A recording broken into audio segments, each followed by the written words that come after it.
This is how to make like a Surf Gang, Earl, Mike, Pompeii utility type beat. Doesn't really have to be like complex. For me, I mainly make like a lot of kind of Evil Gianni things. So this was kind of like a plug, an emo plug kind of chord progression. It's like jazz influenced. So you typically like build these chords first, the third, the fifth, usually like the seventh, and maybe even the ninth. You want to think of it in terms of that because that's helpful. But with this MIDI that I made, I just kept the root notes. This is typically where your chords would stem from. And then I just kind of arpeggiate it. I went with Fab Filter Twin. Generally the way that I go about like sound selection, it'll be like video game inspired. You could use like Xenology. You could use anything. So like Korg Triton. What else is there? Any analog synthesizer. It's just really about the sound that you pick. And then I found this sound. So we're going from the twin into this like EQ, just like a notch filter preset that I found. Then it's going into this delay, which is just Ableton stock at like a very small percentage. I find it helps write melodies when there's some like spatial effects like delay or reverb on it. Then after that, it's just running straight into this like tape emulator. So on that, it's got like dirt, which is like distortion, and this wow and flutter that just gives it kind of like this unstable like pitch.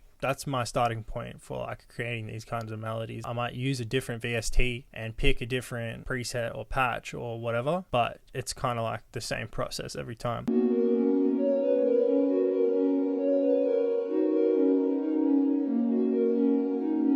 And then I layered it.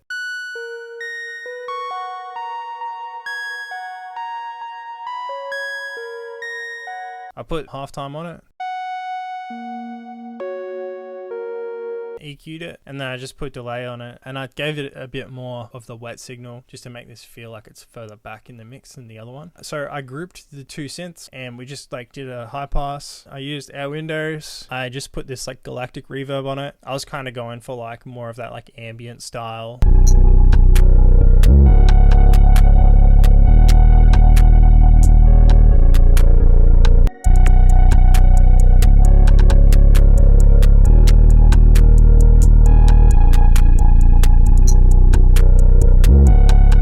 What I've done here is it's like really broken MIDI. They're just like snares, percussions, and like hi-hats landing wherever. There is this impulse rack that's on my Patreon. It's actually good for these kinds of beats. A really easy way to do it, you could put on the metronome and maybe just listen to your melody. You know what I mean? And just play it in, and then you could like hit this, and then you've got...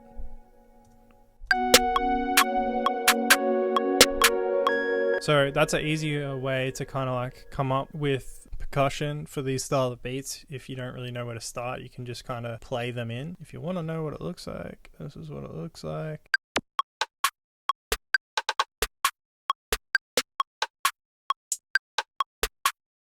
There's obviously this snare in there that's audio. I like grouped all of those except for the hi-hat because I did the hi-hat later, so forget about the hi-hat. I just did like the glue compressor. I set it pretty hard, so I was at like 7 or 8 dB of like compression, but we're like parallel compressing this. I just kind of like edited this preset. You might need to pull down the threshold a little bit to get it hitting like 7 or 8 dB, and I think I might have changed the attack, but whatever. It's a pretty heavy amount of compression for drums, but we're paralleling it, so it's like half of the wet signal and half dry.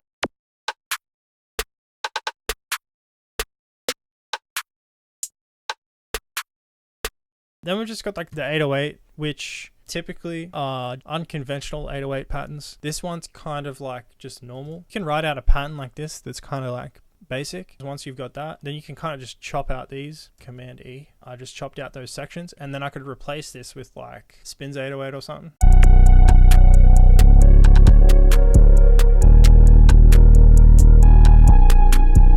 But then we also have... I could do something like this because it's kind of unconventional.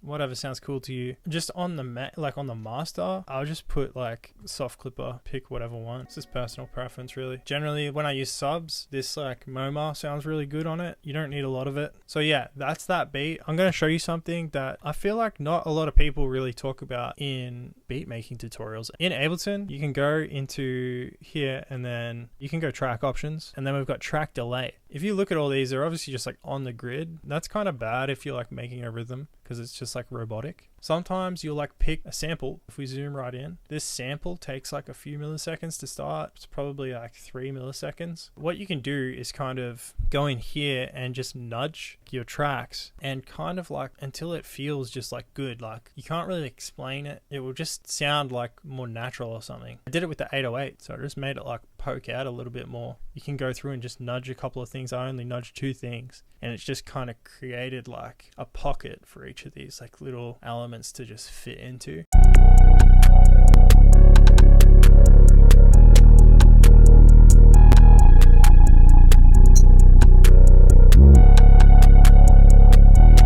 I don't blame you if you can't hear it, but to me it sounds better, and you should go and experiment with it. Also, if you don't have Ableton, this is the same equivalent of just like zooming in and just like moving this forward. So yeah, that's it for the whole beat. I hope you learned something in this tutorial. I'll put this project file up on my Patreon. Thanks for watching, and I'll see you in the next video.